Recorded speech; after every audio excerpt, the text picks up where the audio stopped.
বড় মানুষ, আমাদের সবার থেকে বড়, আপনারা দেখতে পাচ্ছেন, বয়সে বড় নয়, যোগ্যতায় বড়। তাই তাকে আমরা পুরস্কার প্রদান করব, সম্মানিত করব, আমরাও তৃপ্তি হব, অভিনন্দিত হব।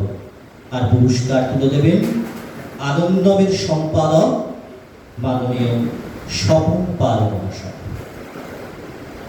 সংখ্যায় আমরা মানুষ খুব কম, কিন্তু করতালির ঝর্ণাধারায় আমরা একটু অভিভূত করতে পারি এই শিল্পীটা, যাতে ওর আগামী দিনগুলো খুব সুন্দর হয়, ভালো হয়।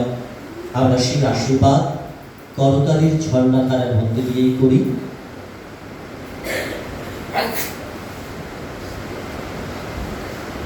একটু সময় লাগছে।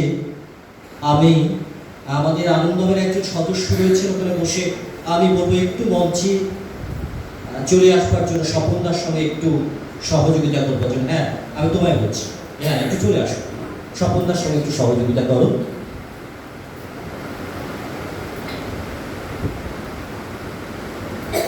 প্রথমে উত্তরীয়, তারপর শংসাপত্র এবং একটি স্মারক তুলে দিচ্ছেন মাননীয় স্বপন পাল মহাশয়।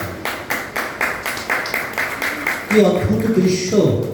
এক বুড়ি মানুষ আরেক বুড়ি মানুষকে সম্মাননা প্রদান করছে, আর আমরা সেই মুহূর্তে সাক্ষী থেকে যাচ্ছি। সত্যি এটাই পরম প্রাপ্তি আমাদের সকলের কাছে।